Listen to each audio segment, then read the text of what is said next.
Le tas de la route Kiwele à son croisement avec l'avenue Arcoria devient une source de préoccupation majeure pour les résidents et usagers. Cette situation alarmante met en lumière le défi persistant auquel est confrontée la ville en matière de voiries urbaines et soulève des questions urgentes pendantes quant à la nécessité d'intervenir rapidement pour assurer la sécurité et le bien-être de monsieur tout le monde.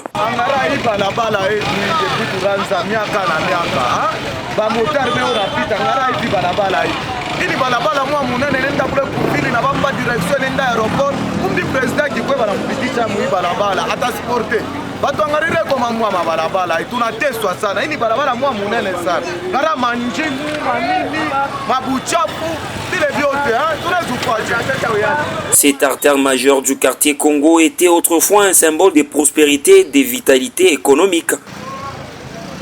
Cependant, au fil des années, le manque d'entretien et de réparation adéquat l'a conduit à un état de délabrement plus avancé, mettant en péril la circulation fluide des véhicules et la sécurité des piétons.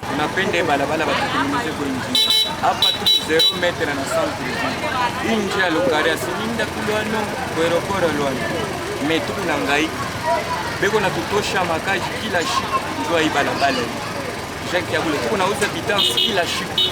Abaya c'est ma cassé, il vient chaque fois qu'il change d'habitants, on n'a pas d'habitants. Bah monter bien nos habitants. Inje show begin à ma petite. En arrivant à sa jonction avec Araucaria, la situation s'empire particulièrement avec des nids de poules profonds, une dégradation sans nom qui rend la traversée de la zone difficile et dangereuse. Les conséquences de ces délabrements se font sentir non seulement sur le plan de la mobilité urbaine, mais aussi sur l'économie locale et la qualité de vie des habitants exposés aux risques et périls.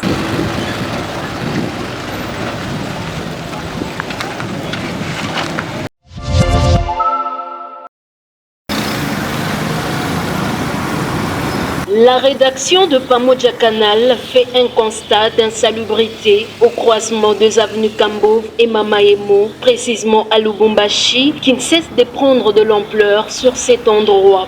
Le bouteille en plastique ainsi que tout genre de saleté ont élu domicile ici. Selon un motard qui s'est exprimé hors caméra, la base de cette situation est les maisons environnantes.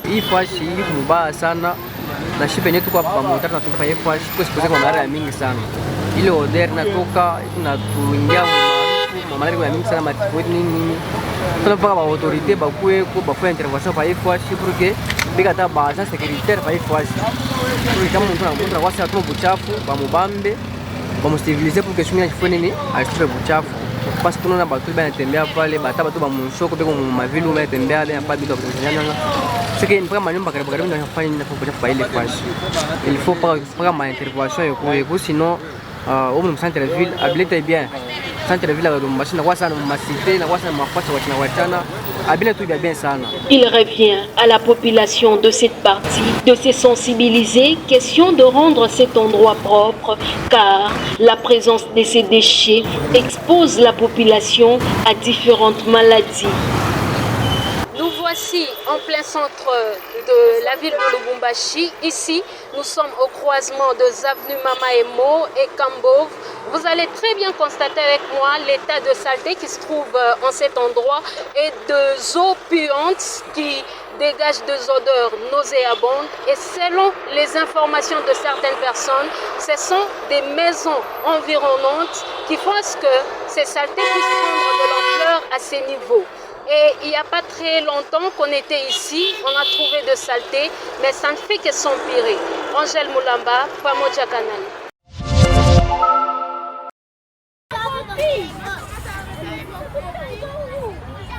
C'est depuis longtemps que les enfants dits de la rue imposent leur quartier général aux environs de certaines écoles dans la ville de Lubumbashi.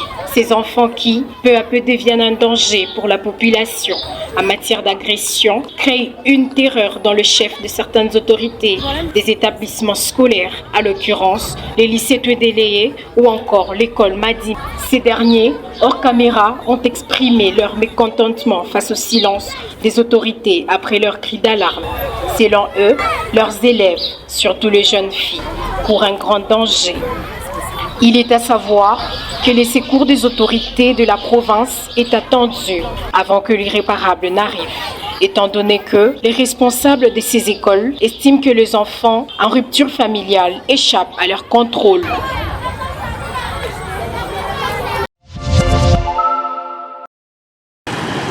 La police du Sud Kivu dans l'est de la RDC refute les accusations de tracasserie routière portées contre elle par les transporteurs qui ont décrété 3 journées sans transport dans la ville de Bukavu. Pour les chefs de la police, il s'agit de cas isolés qui ne peuvent être imputés à l'ensemble des unités de la police de circulation routière. Et on ne peut pas par rapport à un ou des actes isolés, et vous vous réveillez un bon matin, vous décrétez 3 jours de ville sans taxi, parce qu'il y a 2 ou 3 policiers qui auraient commis des bavures. De la part de ces associations, on n'a eu aucune dénonciation, aucune plainte. S'il y a moyen qu'ils viennent. Les commissaires divisionnaires adjoints Roger Siro demandent aux associations des transporteurs à dénoncer les quelques policiers qui se méconduisent au lieu de décréter cette grève de 3 jours. Il appelle ainsi ces associations à un dialogue pour permettre la reprise des activités. Ensemble pour qu'on voit comment les activités du côté des transporteurs peuvent reprendre pour que la population ne soit pas dans les conditions où ils ont traversé cet avant-midi.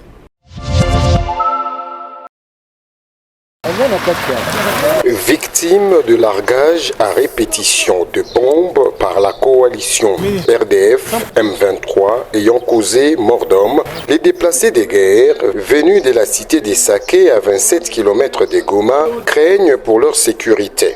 Ils ont fait pression sur l'autorité provinciale militaire du Nord Kivu pour retourner dans leur milieu de vie naturelle. Ils l'ont fait savoir au gouverneur militaire au cours d'un dialogue social sur la gestion sécuritaire et leur situation de vie communautaire dans les camps. Conscient des difficultés auxquelles sont confrontés les déplacés, Peter Sirimwami a précisé que cela ne se fera pas dans la précipitation au risque de ne pas atteindre les résultats attendus. Nous sommes en train de subir une grande pression des déplacés par rapport aux actions de terrorisme qui sont en train de se passer dans le camp. Il y a des bombes larguées par l'ennemi à partir des hauteurs de Sac qui tuent la population déplacée. Il y a aussi ces actions de terrorisme qui sont dites par les grenades qui explosent chaque nuit. Ça fait au moins 2 cas. Et cela a commencé à soulever des déplacés qui se sentent non sécurisés. C'est pour cela qu'on est venu échanger avec eux pour qu'on trouve une voie de sortie, mais surtout les apaiser et continuer à les sensibiliser pour qu'ils aient confiance aux institutions. Le gouverneur du Nord Kivu a profité de cette occasion pour appeler les déplacés des guerres non seulement à la patience, mais aussi à la vigilance et à ne pas céder à la manipulation de l'ennemi qui cherche à les soulever contre les institutions de la République. Les déplacés doivent avoir un peu de patience. Nous savons que les commandants suprêmes s'engagent et toutes les institutions de la République. Ils doivent rentrer chez eux, mais ils ne doivent pas nous pousser à le faire dans la précipitation parce que nous risquons de ne pas avoir de résultats escomptés. Éviter de céder à la manipulation parce que l'ennemi qui a tenté de nous ébranler n'a pas eu raison. Il cherche maintenant à soulever la population contre les institutions de la République. Donc je les ai apaisés plus à la prudence. D'autres préoccupations telles que la situation humanitaire, le tribalisme, la manipulation politicienne, l'existence des maisons de tolérance dans les camps des déplacés ont été posées à l'autorité provinciale. Ces derniers a promis de trouver des solutions adéquates.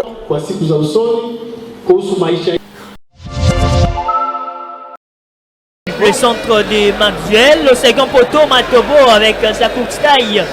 La balle est toujours pour les corbeaux du TP Mazembe. Le TP Mazembe a écrasé les Aigles du Congo sur un score final de 3-0, un match comptant pour la 6e journée de la Ligue nationale de football Vodacom Ligue 1 dans sa phase classique. Logé dans l'angle fermé, Likonza Glody. Cette brillante victoire confirme la domination du TP Mazembe dans le paysage footballistique congolais et souligne la force de l'équipe face à ses adversaires. Il montre la voie à ses coéquipiers sur cette petite. De le coup d'envoi, le TP Mazembe a imposé son rythme et sa maîtrise du jeu, mettant la pression sur les Aigles du Congo dès les premières minutes de leur rencontre. Matobo, pourquoi pas décentrer face à Tibou Radjabou, le crochet de Matobo.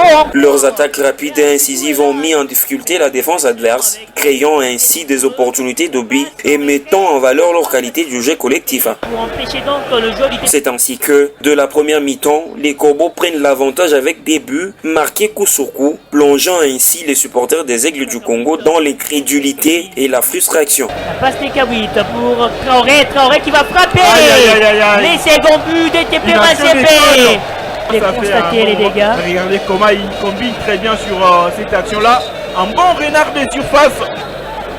Malgré leurs efforts pour réagir et trouver des solutions tactiques, les Aigles ont été incapables de contenir l'élan du TP Mazembe, qui a continué à dominer le match et à créer des occasions dangereuses. Pas d'échange toujours. Mazembe. Le centre de Dieu, merci Mkoko Amalé.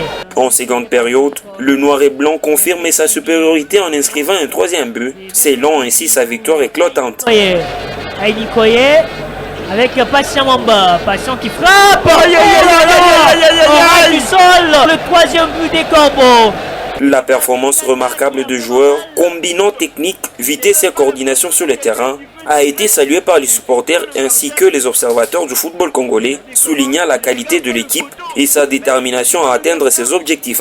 Au moment où il va prendre ce ballon, il a déjà vu le positionnement du gardien. Cette victoire éclatante du TP Mazembe lors de la 6e journée de la phase des playoffs de la Ligue nationale de football en RDC renforce sa position de leader et sa réputation de club incontournable dans le pays. C'est terminé, belle victoire du TP Mazembe.